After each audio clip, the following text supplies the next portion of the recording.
To connect Power BI Desktop to a source file and to create our first visual, we need a source file, and attached to this lecture, you can find a link to a page where you can find this source file. So please navigate to this page and download the file and save it in a folder of your choice.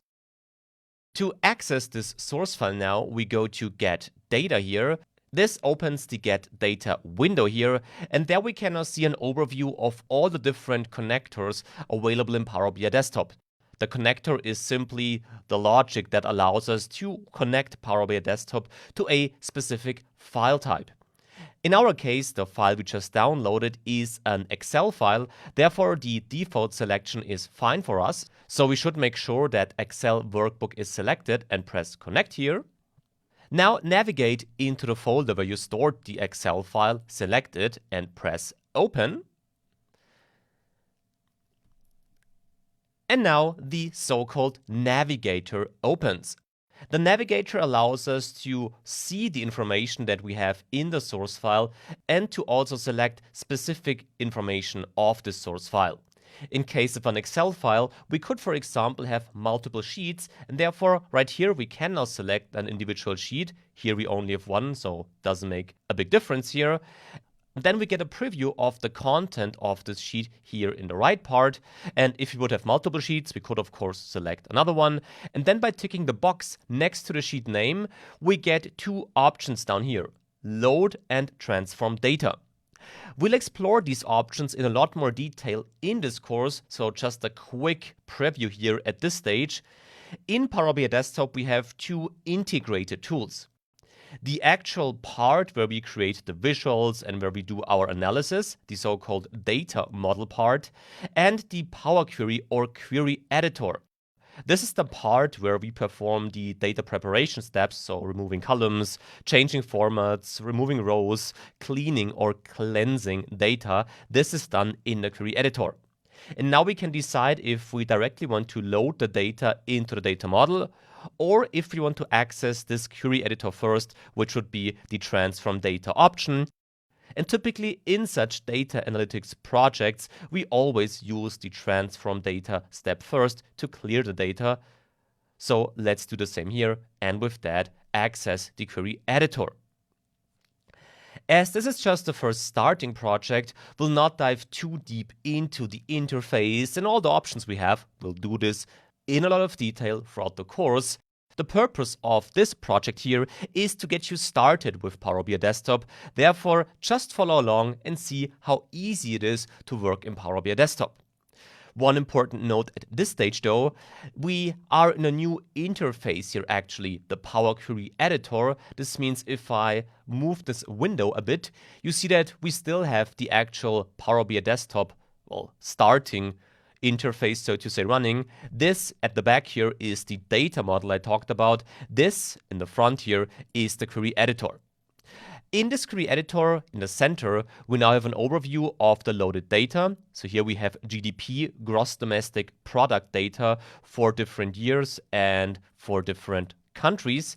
And a typical task in such projects now is to have a look at the data to see if we have errors or unrequired data, to make sure only the required data that we need for our analysis or visualization is loaded into the data model.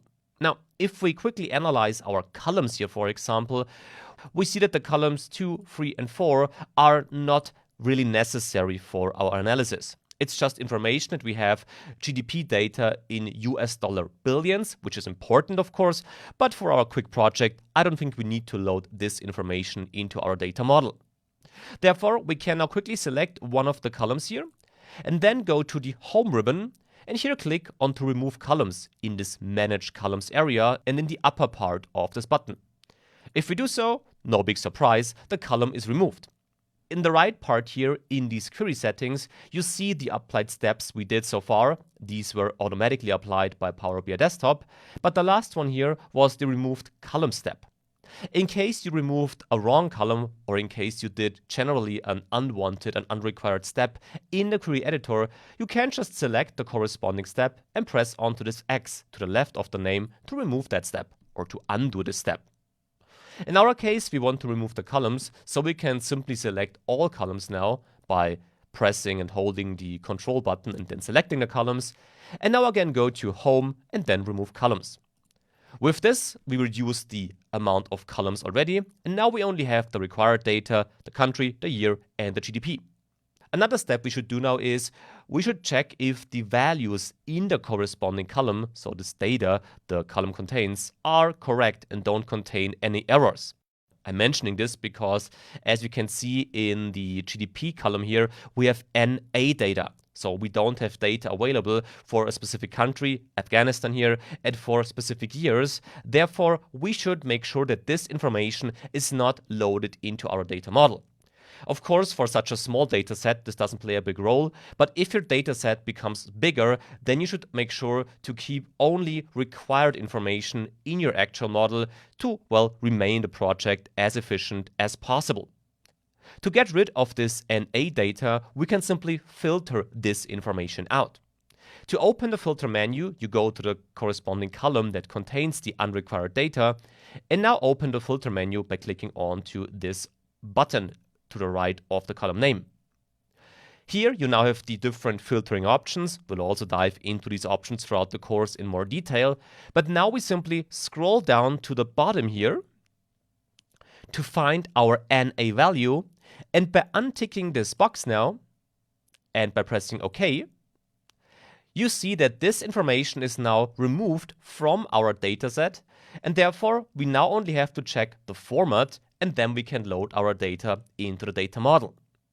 The data format is important here because to the left of each individual column name, so here, there, and there, you see the current format for the values that column holds. For the country column here, if we click onto this ABC symbol, we see that ABC stands for text, which is all right. For the year, right there, we see 123 stands for whole number, which is not totally correct, as we actually have years in this column as values, but as the year is a whole number in the end, we can live with that whole number formatting here. But for the GDP, we still have a mix of text and numbers, and that's of course not supposed to be like that.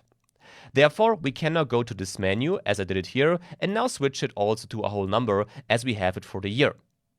With that, we have prepared columns, prepared rows, and we worked on the formats. This now means we are done in the query editor with the data preparation and can now leave that area of Power BI Desktop and start our analysis, or in our case, our creation of the visuals. For this, we go to the Home ribbon, where we still are, and now press the Close and Apply button in the upper part here. By doing so, we see that the data is now loaded into the data model, and we only load the prepared data. This means if we now check our loaded information by opening the so-called data view here, the first one here is the report view, this one here is the data view, you see that we have only these 3 columns and the cleared rows. So that's the logic I was talking about. We only have the required information now here in our project. Here we could not do our analysis, but for the starting project, we only want to create a visual.